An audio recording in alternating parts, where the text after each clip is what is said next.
Podtacular 288 Speculatory Ops for May 7th, 2012.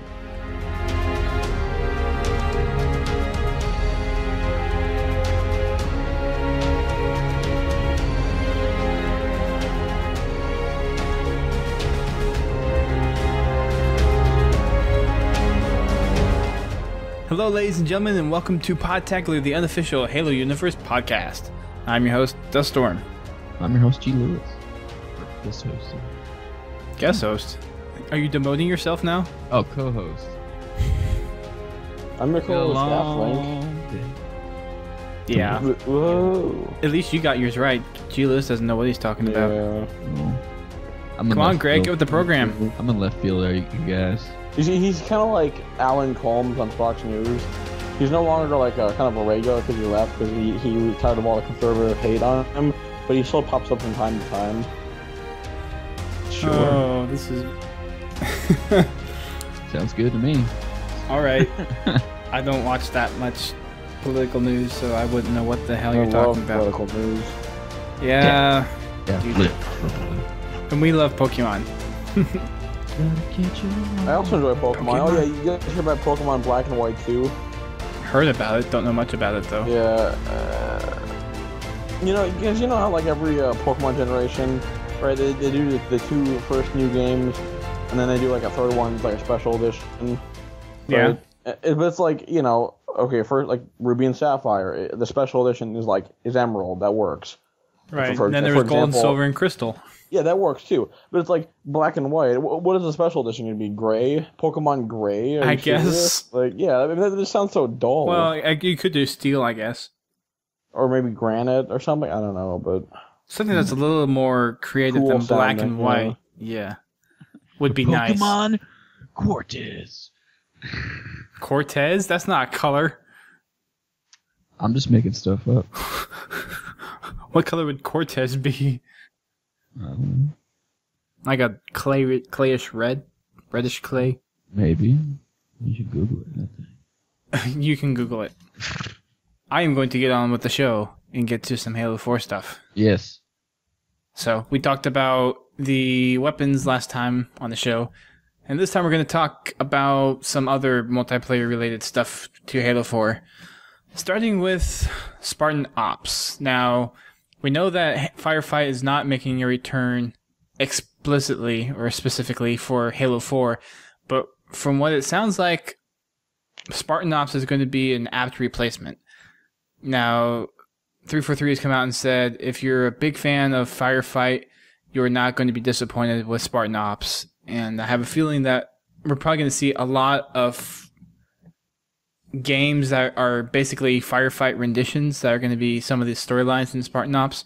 But I want to kind of take this time to speculate on what other type of scenarios we're going to see. So I would assume that we're probably going to see some campaign-like stuff where you this, get this thing. Yeah, where you have a group of your Spartan 4s or and whoever you play with go out and do like a small campaign mission. I would want to see some kind of, not exactly like verbatim fights from the book, but some of the battles that you see in some of the earlier books would be interesting to play some kind of, or play in some kind of simulation, those different battles. So what would you guys think would be in there? What kind of multiplayer spaces would you like to see in Spartan Ops? I think Spartan Ops is going to be more like it's going to put you, aka the Spartan, in like training situations. So there might be certain things. They've said that Spartan Ops is actually ground missions where the whole multiplayer while you're on Infinity is actually separate from Spartan Ops. Yeah, but I mean, like you're probably going to have a mission where you're going to be in a tank. You're probably going to have a mission where you're going to have to go save somebody. I see a lot of stuff where you're going to be fighting the Covenant. I don't think you'll be fighting... Maybe you'll be fighting other Spartans. That'd be cool. But they said there'd be no bots, so I guess maybe not. I don't really see too many Forerunner type things that we'll be fighting against, but there has to be something. Well, there's this whole kind of thought about there's this new enemy that's out there, and from what 343 has hinted at, there's definitely is some kind of new Precursor? force out there.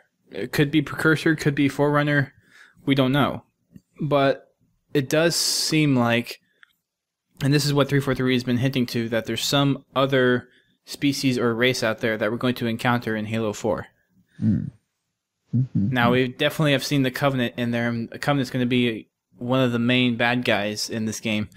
But this other race, we don't know if they're going to be fighting against us, if they're going to be fighting with us, if they're we just know. another... We know we'll be fighting against them. We know. So there's a lot of speculation there. Do you think... I could just see certain situations where it's like you have missions maybe like the mall where you're going to have this certain amount of time to get from one point to another point in a Warthog. You can see stuff like that. So timed events, which you don't really see much nowadays. And I think it'll be a variety of... Well, that's because, you know, wham, it's too hard, wham, wham, wham. But I think we'll see a variety of stuff. You know, there'll be like, you know, go in, kill people, maybe extract this data thing, get out, defend against waves, defend this extraction point against waves of enemies, time limit type stuff. You know, a variety, like a conglomerate, tons of different levels, I'm sure. So take, and I'm trying to be as cautious with using this analogy as possible, but take a lot of action sequences that you see from Hollywood films, like what you said, Daft, the infiltrate and take out like Intel or something. Yes. Stuff like that would be very interesting to have in a first-person shooter and have that variety of multiplayer space in the Spartan Ops. Yeah. And it sounds like that's pretty much what they're going to be doing, is having snack much. Oh, some sharp cheddar cheese slices. All right. It's kind of dinner. I just thought maybe that'd be like a mission to assassinate, you know, a high value target or something, perhaps. All right. So like a, well, I guess it would be a sniper mission or profit. something, you know. Right. Do you think we would see any Marine support type of missions where you have? Yeah, sure. Why not? Yeah. I mean, at the start, I can see it more trying to be all actiony, trying to get people just really engaged in it. But as it goes on, you know, it's really gonna start focusing on Halo community and be a lot of cool different things. Yeah. Maybe they have like a couple, you know, slower kind of like reconnaissance-based missions, like kind of like Nightfall mission and Halo Reach or something like that. That'd be fun. That'd be interesting. Yeah. Would you know? I mean, it's just like, hey, you want an idea? I mean, just look at, you know, military spec ops in real life. I mean, they do all sorts of different missions. That means, you know, kind of translate that into Halo universe. Like, there you go, possibly. Yeah. There's a lot of possibilities that with Spartan Ops that they could do a lot with. One of the things being, and I want to know what you guys think about this, but we got a glimpse of space battles in Reach. And I think a lot of people really wanted to see more of that kind of thing. Would you think more Saber gameplay? Well, not necessarily Saber, but whatever longsword or whatever. Whatever space vehicle that 343 decides to put in the game. How excited would you guys be if you were to have this epic, like 2 or 3 epic space battle type scenarios that you go out and just, it'd be like forget the carrier, something or other, and you're just fighting Covenant in space. I personally think it'd be downright amazing. So, I think it would be one of the best experiences ever, because we got that one glimpse in Reach, and a lot of people were asking for more after that. I mean, I don't think there's any way I could say that wouldn't be awesome. There's no reason. If you don't think that'd be cool, then I think you're playing the wrong game. Yeah, I think it'd be pretty cool. You know, maybe they could take what was started in Reach and make it a little more advanced, like a little more complex, the gameplay and like the ship itself and stuff. It'd be also cool if you could switch between a third-person view of the ship and then like a first-person cockpit view. That'd be cool. So yeah. Also, what about doing air-to-ground missions? Would that be a possibility. Like the mission Long Night Assaults, where you start out on the beach fighting Covenant, but then you go into space.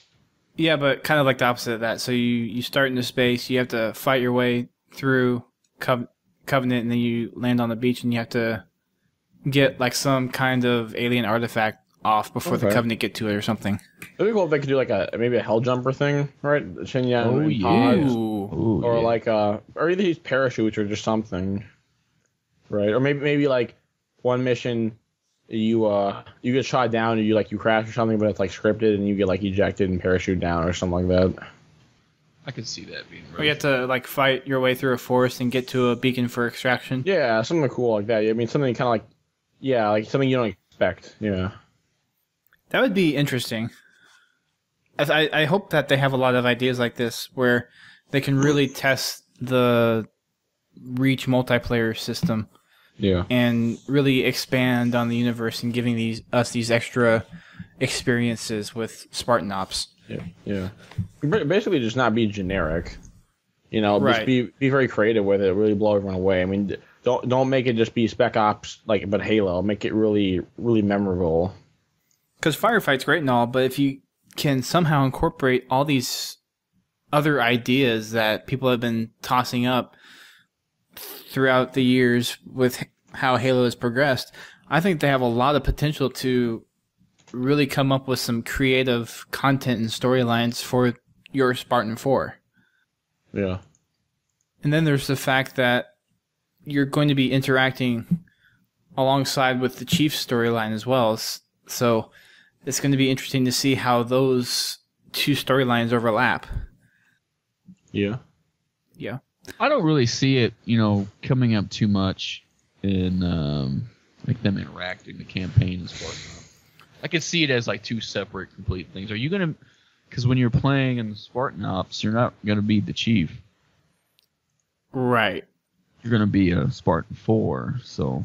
But from what it sounded like, there's definitely a good amount of interaction between your Spartan on the Infinity and Master Chief in the campaign.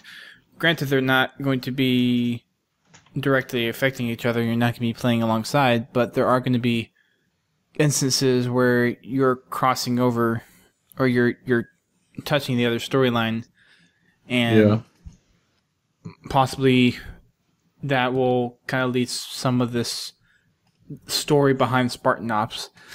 Yeah. Now, I was thinking maybe maybe it'll be like a big battle, and you see it from different perspectives. Maybe like Chiefs, like in a single player campaign, you play as Chief, fighting your way on the ground on foot or something, and then maybe a Spartan Ops, you maybe provide air support, or there's a big naval battle going on up above or something, right, that you take part in. Or I was thinking, right now I'm playing a lot of it's a game called Lord of the Rings: War in the North. Came out, I believe, in November. Pretty recent game, and in the story, it takes place the same time as the movies, but it's like different events. And you play as these kind of like characters made specifically for the game that like help out, Frodo and like the characters of the movies and stuff, like, kind of behind the scenes stuff you do. Maybe go take out a bunch of monsters that like would have basically ambushed them had you not taken them out. Just like you're helping them along the way, but you don't necessarily interact with them that much. Maybe it's just something like that in Halo, where the Spartans aboard the Infinity help out Chief, even though he doesn't necessarily realize it. Just kind of taking it from that game. Oh, I guess that'd be cool. Like, it would be something like a different. It would be in the same context, but you would be like behind the mountain where all the Covenant were going to come from. That'd be cool. Now, the only funny thing in my mind about having these two stories cross between each other is you're going to be able to play the campaign at your own pace. So you could basically knock out the campaign in the first night that you get it. I have a feeling most people do that anyways. But then it sounds like these Spartan Op missions are coming out on a week-by-week basis, and there's going to be crossing down the line somehow. Well, how will that affect people that are really into the story of Halo and Master Chief? Now, I know for a lot of people that just are strictly focused on multiplayer, that's not as big a concern. But in terms of having the two stories overlap, I could see I'm that not going to cause say some. that anything's going to be canon in these. It's going to be more like a mission. Like you're going to be able to, like it's just going to be like you were talking about. Like you're going to have to go pick up this person from here and save them. From what Frankie has made it sound like, there's a purpose behind the multiplayer side of Halo 4. There's a purpose behind the Spartan Force. Oh, I mean, like a purpose in canon. Yeah, it's purpose. But, I mean, I would be surprised if what they do. I would be pleasantly. I'm not gonna say it's a bad thing, but I just don't expect to see anything that happens in Spartan Ops be taken as canon toward the Halo universe. I'd say it'd be fun, but I wouldn't expect it. So I think it's gonna be less. I mean, of course, you'll see cutscenes and whatnot, but I don't think it's going to be a focus on that. It's probably going to be something like really small, explain what's going on. But the majority of the mission is going to be on gameplay and not on the story surrounding it. It's going to be more like, find this thing here, go there. Right. Well, in terms of gameplay, yes, but in terms of the two storylines crossing each other, it's probably going to be something brand new. It's a funny gray area. Yeah, I don't think it's going to change anything. Like, it's not going to add anything to the story. You may just see it from a different perspective. Like, there may be a point in the story where Master Chief has to take off, like, this missile silo at the same time that this team has to take out this other missile silo. And while you do that in the campaign as Chief, maybe one of the Spartan Ops things is you'll be playing against... You'll be doing it from their perspective as a team. So. Also, I'm wondering how Spartan Ops is going to be like delivered. Is it going to be basically a DLC pack that you get whenever the chapter or the season of the Spartan Ops is over? Because I wouldn't imagine they would reuse their map space over and over again for Spartan Ops if they have this many seasons planned. They said it was going to be the Spartan Ops missions were going to be in the matchmaking shop, right? Like along with armor and all that kind of stuff. So I assume, what is it, every Friday, every Monday, whenever the day is going to be, you just like get on and like, oh, new stuff in the shop, and you'll just like see the missions in there to buy with your matchmaking currency. So does that limit what they can do with the Spartan Ops? I mean, I wouldn't think so, but... If it's like a download or something, right? I mean, they can just, however big it is. And... I mean, maybe that plays into what we're going to see with Forge. Because from what it sounds like, they're making some vast improvement to Forge, and if they can forge those spaces and actually make somewhat different play spaces that you can use in Spartan Ops and Forge, then we might be seeing a completely renovated Forge system. That would be nice. It would be cool if you could make like a mission inside of Forge. I don't know how they would be able to load all that content at once, because I'm pretty sure when you're playing the campaign and Spartan Ops, they have it coded so that certain things load at certain times, and that'd be cool if they could do it in Forge, but I don't see it as Well, what I'm thinking is we'll probably get a limited set of their tools, and they probably have some scripting tools that they can code into their scenarios and push those out with the Spartan Ops seasons. And then with the Forge stuff, we just get a limited set for multiplayer. That would be my guess. Mm-hmm. Now, they're not talking Forge right now, as they said on the Game Informer podcast. The only thing that they've really mentioned is that, yes, there's going to be Forge, there's going to be a lot of new features to it, and that's about it.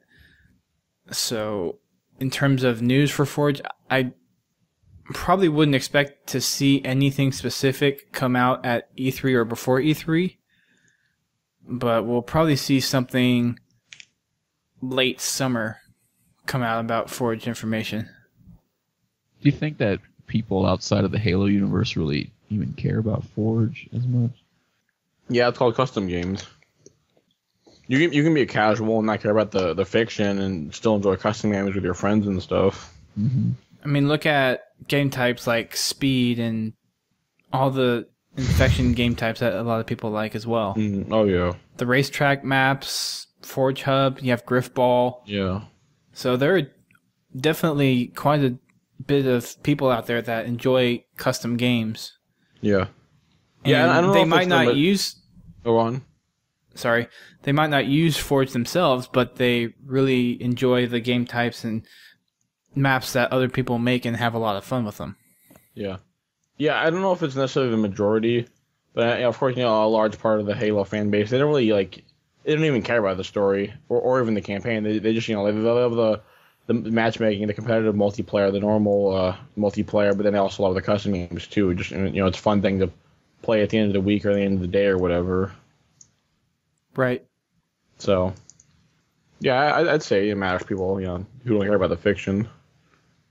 So, with the lead up to Forge, what do you guys think we will get that we haven't had in Forge 2.0? Because I know one of the things that a lot of people are asking for is something other than gray.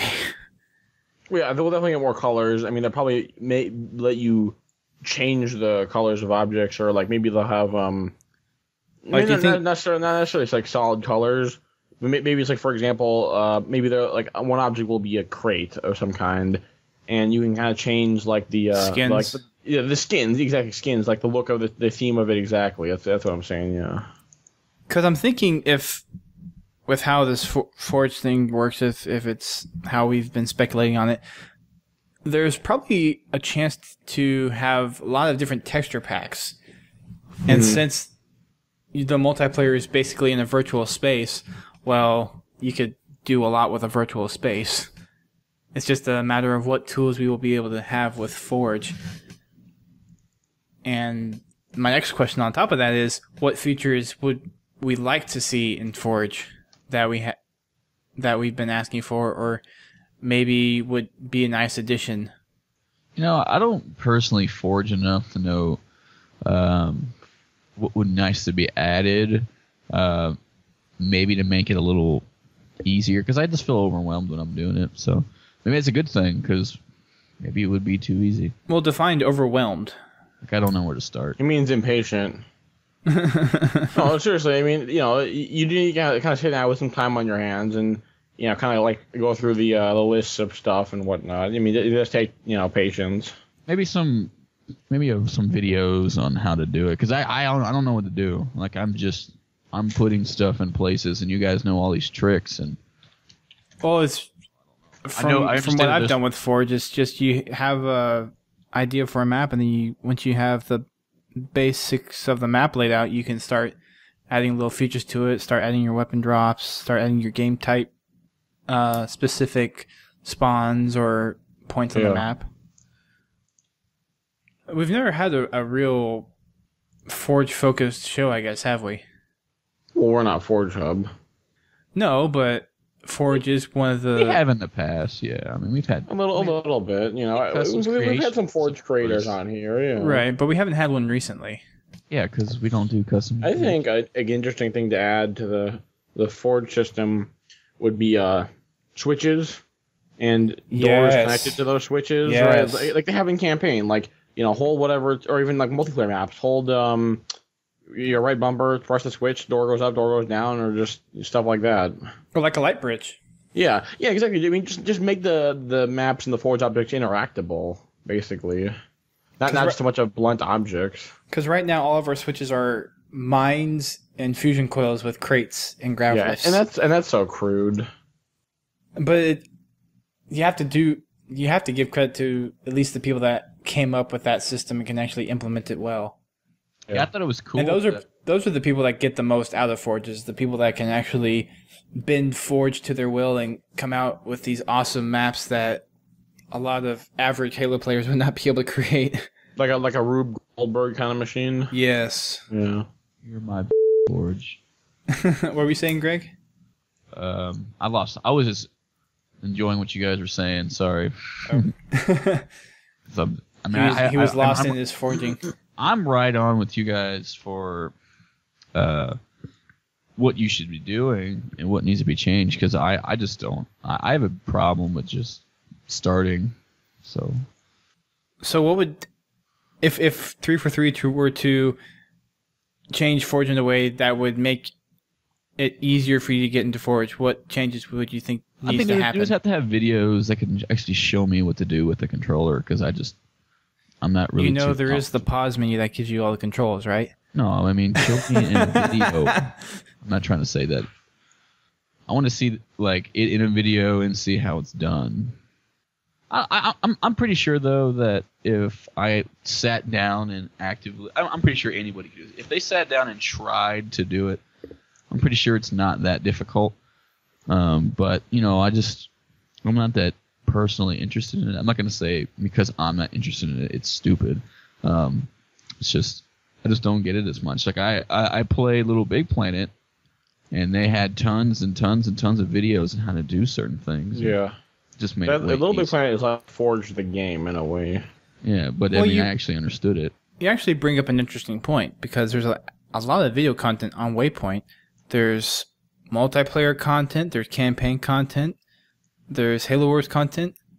But if come to think of it, I don't think there's much, if any, Forge content. Well, I think you might be onto something. If by campaign content you mean, hey, pile all these vehicles on top of the Scarab before you blow it up for a bigger explosion. Well, yeah, some of them are for the younger audience. to put it very lightly, right? Hey, it's there if for a reason. If you wanted to start making videos and put them on Podtacular, I'm all for it. Because I am putting out hopefully our little test pilot tonight for our little video thing that people have been asking for. So, what do you mean, that daily videos thing? Well, it's not going to be daily. It's going to be. I wouldn't mind helping in any way, because I can edit. I'm a pretty good writer, so whatever. All right. Whatevs. Whatevs? Yeah, whatevs. Yeah, we're gonna. Like I said on the last podcast, you weren't here, Greg, but we're going to try doing one at least twice a week and see how that goes in terms of us having time to actually produce them and get them out. And it's kind of a bad timing because a lot of the Halo 4 news is now winding down. But people reach stuff. Well, I mean, people have E3's coming up, right? That's gonna be a huge explosion. That's what, a month and a half away. Yeah. So I guess this would be a good time to like practice and see what kind of stuff would need to be done in order to get it out. Work the kinks out before it starts getting huge. But you guys have been asking for it, so we're gonna try it, see if you guys like it, and if we have enough support for it, then we'll keep on doing them. Well, if not, then we'll back off a little bit. Don't think of this as like what the Halo Council does when they do like they're all in a big old room and they just talk to each other. It's going to be like it's going to be short, 5-7 minutes. Just kind you're of not watching a podcast. It's not going to be something you're going to watch for like hours. It's going to be short videos, right? People have been asking for, or maybe it might eventually be long videos, but the video will have if you've seen stuff theme. Like the videos that Green Skull does, the videos that Halo 4 Follower does, the videos that Naked Eli does, then it's going to be similar to that. Well, I hope it actually means something half the time. I'm sorry, I didn't say that. I'm keeping my mouth shut on that one. Anyways, moving back on to Halo 4, there was also a... What? Yes. Yes. There was a New York event, a VIP event on the 25th of April that we've mentioned before. And from what it sounds like, there's really not much new to what we've seen already. Except people got to play it and we weren't one of them. People got to play it. People got to basically watch the first 10 minutes of the Halo story. But that's what I'm more interested in. We'll talk about that on Thursday. Because then if you could see... If you could probably watch 5 minutes, you have a better idea what's going on. Right. They said there's a lot of similarities between stuff that we've seen in past Halo games. The experience is similar, at least the initial Covenant encounter. So we're going to talk about more of that in our next show. And we're also going to touch on the article that Game Informer put out about Cortana's rampancy. So we'll get into that a little bit as well. So Miguel Chavez and Claude Herrera, two of the admins or the posters over at halo.bungie.org put some write-ups up. And one of the things that, when I was reading through, that popped out at me was it seemed like for the ordnance drops, there was something tied to the armor loadouts. And I'm trying to find it in here where it specifically said it. But from what it sounded like, there was a perk of some kind with the armor loadout that you have, that you were able to see some ordnance drops before some other people. Maybe if you permit the Forerunner vision. They didn't say specifically what it was maybe tied to. If you have sprint, maybe you can see the sniper, or maybe if you have something, you can see something. Or maybe it's an actual loadout, like that's the one you choose. So, okay, so here's the little bit that I was talking about, and this is actually Claude's write-up of what he did. This is gameplay that he did, and this is kind of in the middle of the third to last paragraph. So if you want to go read this is under the miscellaneous section. But he says, the second drop was a mine. At some point during the game, I was confronted with a representation of my D-pad with 3 weapons attached to 3 of the 4 buttons. I hit D-pad left, which was linked to a Spartan laser, and the image disappeared. Soon after, I saw the laser had dropped. It was nowhere near me. Clearly, as players learn more about the map, this sort of thing won't happen as much. Again, I have no clue what generated the drops. Frankie suggested that there may be multiple types of drops, and in the games we were playing, these were personal drops.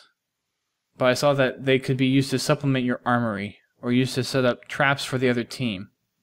Huh. So it looks like there's going to be multiple ordnance drop systems where you'll probably have a steady ordnance drop that you see in the Halo multiplayer already, where it's going to be at a certain time, there's going to be a certain drop of weapons at a certain location. And then I'm guessing with your loadout, you'll be able to pick some of these weapon drops that you can pull out, and they're just going to be randomly spawned throughout the map at what I'm guessing is designated ordnance drop points, because I'm assuming they just don't drop anywhere on the map. Well, I mean, the way that I understood it is that is what happens, is that they do drop at a certain location. But I think those locations are, like, you know how you have spawn points in Forge, and you have respawn points, you have respawn zones and stuff like that? Yes. I want to say, and at least this is how I would think they would do it, is there's those waypoints that you can put down in Forge, and there's probably quite a few of them. Some are main points, some are secondary points, but those are the points where the weapons are going to drop. So if you go into Firefight, for instance, you know there's typically about 4 to 6 places where weapons can drop on the start of a round. And I have a feeling that's going to be a similar system, if not the same system that we're going to see for these ordnance drops in the Halo 4 multiplayer. Mm. Okay. I mean, does that make sense to you guys? Yeah. Daft? Yeah. All right. So we'll probably see more of these personal drops later on. I'm hoping we get more details about those coming E3. Because I think a lot of people are really lashed onto the multiplayer right now. But hopefully we see a lot more campaign stuff as well. Going on to the bulletin from last week. Frankie wrote it. We didn't cover it that much, but they did make the announcement of Forward Unto Dawn, which is going to be a live-action TV series that they're going to be making that will lead up to Halo 4. I think the events are basically going to, from what I would imagine, cover the UNSC leading up to their discovery of the Chief.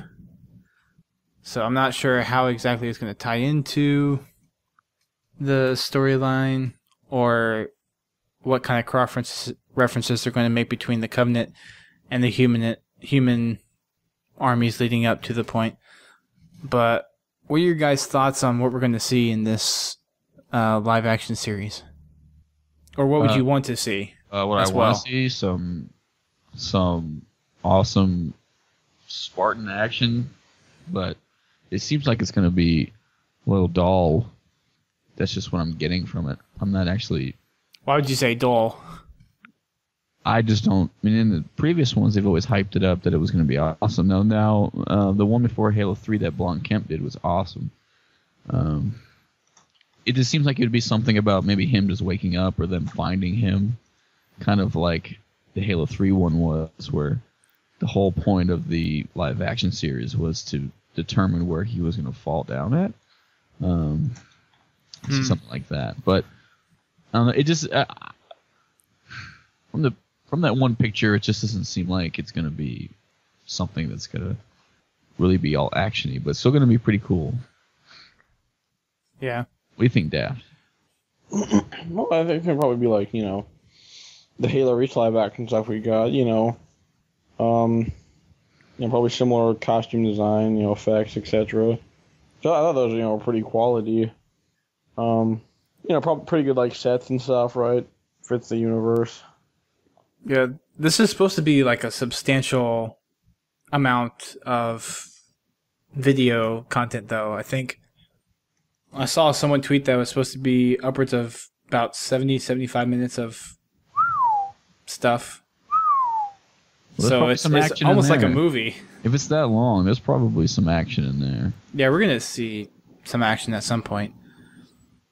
But this is pretty much a lead up to the Halo 4 story from what rumors are and from what it seems like they're hinting at. Jeez, that's a long time. Yeah, that's going to be... I'm not complaining at all, ladies and germs. I mean, no offense, 343, but it's going to be a lot better than the animated stuff. Well, it better be. I didn't like... Well, I mean, okay, anyway. You guys know about that.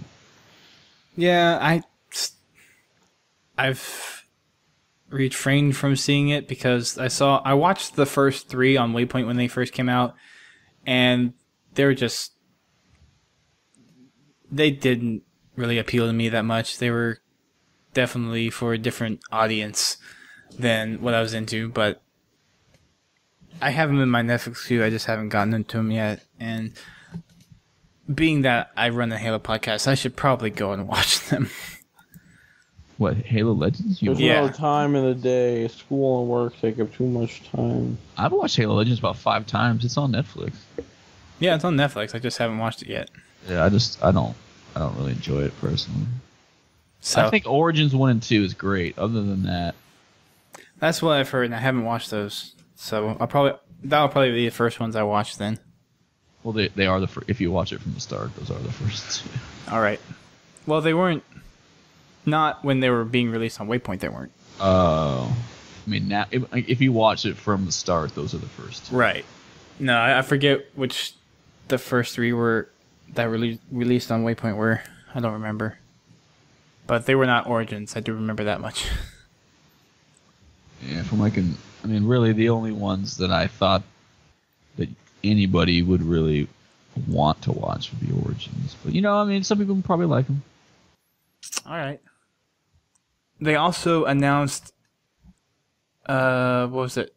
The new book coming out, the new Karen Travis book, which is going to be The Thursday War. Yeah. A weird name. It is a weird name. This is the Thursday War. I mean, these books kind of go more actually into what's going on right now because it takes place after. Yeah. This is supposed to be a sequel to Grasslands.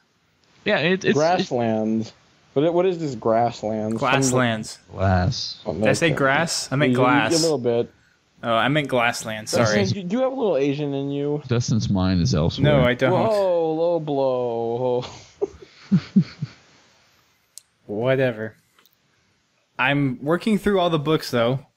As people know, I finished the Fall of Reach last week, and I'm planning to be finished with The Flood probably not by the end of this week, but definitely by the end of next week. And I'm hoping to have all the books read before Halo 4 comes out. So you will enjoy them. I'm sure I will. And maybe I'll actually get past the Ghost of Onyx this time. Because I've started reading that book 4 different times, and I've always stopped. So I'm hoping if I can just bash through all the books out in one go, that I'll get through them all without stopping. Maybe. So that's the plan. Wish me luck. Luck has been wished. Oh gosh, I need that tasted bad. That was dinner. Was there anything else? I don't think there was much else to talk about in terms of multiplayer. I mean, we covered Spartan Ops, we covered Forge. I don't think we'll be seeing many changes to theater, if any at all. There wasn't really much of a change between Halo 3's theater and Halo Reach's theater, was there?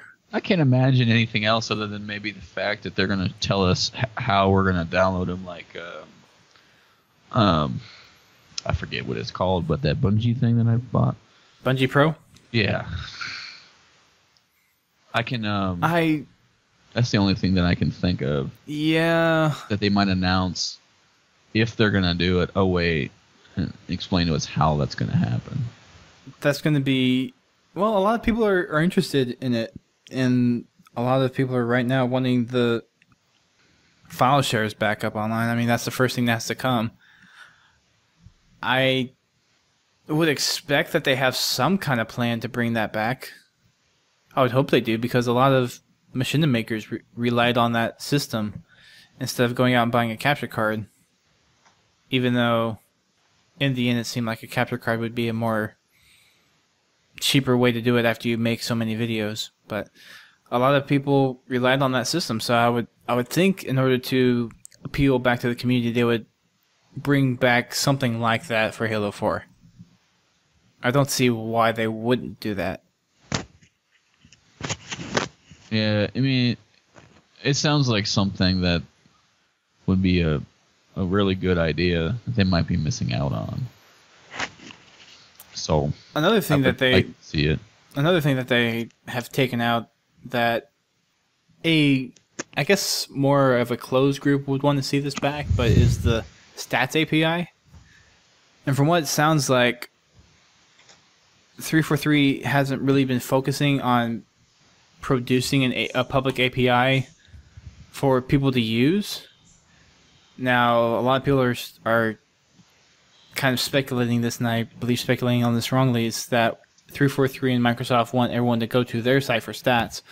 But if you look at it, a lot of people still went back to Bungie for stats. It's just with how some of these communities develop and do their stuff, it's easy for them to have stats that they can access and process on their own and produce and show it in a way that but the Bungie stats couldn't necessarily do, and tailor the stats to a very specific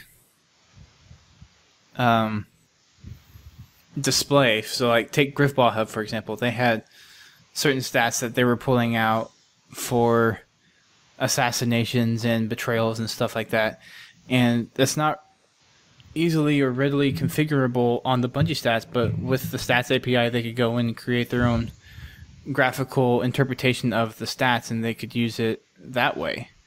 So I don't think it's really degrading or pulling away people going to the website to view the stats. It's just they're tethering the stats to their specific needs that supplements what will be 343 stats. For those people that are completely lost what he's talking about, an API is for programmers to basically use data to their whims, and that's what he's talking about. So certain places like Forge Hub use the data in a certain way rather than just looking at it, and controlled it to whatever the way that they wanted to use it. And it is nice that you can do whatever the heck you want with it. It's like if you just want to add up all of your kills for one day, and just make a computer do it rather than you doing it. It's a hell of a lot easier to write a program if you know how to do it. And it's not as easy to do that on Bungie because all their stats are done by game. But when you can go through and pull the games with that interface to get all the data, then it's a lot easier to do it that way than have to manually going through your daily stats on the stat page. So it's little things like that where I think that's where 343 needs to listen to the community and bring those types of things back. And I would assume that they're bringing most of it back. It's just depending on program. I have fun with it, so. Well, it's not there anymore, so you're kind of stuck in the water. No. Yeah, I'm saying when it comes back. Oh, when it comes back, yes. But just another one of my little thoughts of rants. Unless anyone else has anything to say, I think that's pretty much it for this show. No, I mean, check us out on all of our iTunes and everything. And iTunes, Zune, RSS. If you guys don't already subscribe to the Halo Reddit, go over there. Check out some of the other cool Halo stuff that's been coming out. There's a lot of people been coming up with different podcasts and everything. So there's a lot of good Halo content out there right now. Yeah. So especially with all the information that we've received recently. If you want to hear what we've said 10 times by 10 different people, we've got plenty of options, let me tell you. Well, it's always nice to see a fresh, new interpretation of the information that you get. Well, I am not complaining. I enjoy listening to all of it. I mean, there's definitely other podcasts out there that take a different approach than what we take on our show, and it's nice to see or to get some of those interpretations and see how the rest of the community is reacting to stuff. And in return, I hope that it helps make this podcast better. Now, for the longest time, we've been the only ones, so it's getting a little lonely. Well, when we picked it up, we weren't the only ones. There were plenty of other ones, but now, back in Fumo's day, Podtacular was prime time, man. That was where it was at. I do have to at least come out. Let's make it prime time again and say this. We have gotten some negative feedback on some of our shows, and I'm just gonna come out and say this. With every show, there's gonna be people that like it and people that don't like it, and I know there's been some other shows that have hit on us, and while we don't go out and publicly hit on other shows, I know there's some shows that I personally don't take a high interest to, but I go ahead and listen anyway because, yes, they are part of the Halo community at large, and it is important to listen to what other people have to say. But if you have an issue with the show, just go ahead and email us, at least voice your opinion, be constructive about it, and we will read it and listen to it, and we will try to make changes appropriately as long as it doesn't go against what we like to do with the show. It makes sense. I mean, we're not going to start cussing every 10 seconds, so don't say you're bored listening to us, because if you're bored, it's not really... I'm just going to take a stab in the dark here and theorize that the people criticizing us are either Obama supporters or MLG supporters or MLG supporters, or they're both. Oh, you hit the nail on the head. Obama supporters are the people that are hating Podtacular. Democrats, riffraff. How did you know? I don't know how you figured that out so easily, Daft. I'm not going to say who it is because the people that listen know that they've commented on in places. So I just want to say that if you have something that you don't like about the show, just email us about it and we'll try to make changes and hopefully make the show better. And I know that we're not going to be able to fulfill everyone's desire to have a podcast home, but we will. No, that's the kind of attitude that will get us in trouble, Greg. There is no. But if you enjoy listening to the show, or maybe you listen to it, but it's not quite up to par with what you're looking for in the podcast, feel free to contact me directly, or you can send us an email at our front-facing email, which is theguardians@podtacular.com. So have at it, as long as it's a... Yeah. Don't call Fumo. He's not going to help you. So. Well... But don't call him. I don't think his number is publicly listed, so I don't think it would matter. But feel free to just send us an email. Let us know what your thoughts are on the podcast, and we don't get it probably enough, but any constructive criticism, or any kind of criticism for that matter, would help us become better. and make a podcast that's more fun for people to listen to and enjoy. So just wanted to get that out there and wrap up the show on that. Remember, you can check us out on our website, which is podtacular.com. And while you're there, head on over to the forums. You can also call our listener voicemail. And since I don't have that number memorized quite yet, the number is 206-339-6937. And you can leave your voicemail there, and we will play those maybe on the next show, because that'll be a wrap-up of our little 3-part series that we're doing right now, or maybe on the show after that.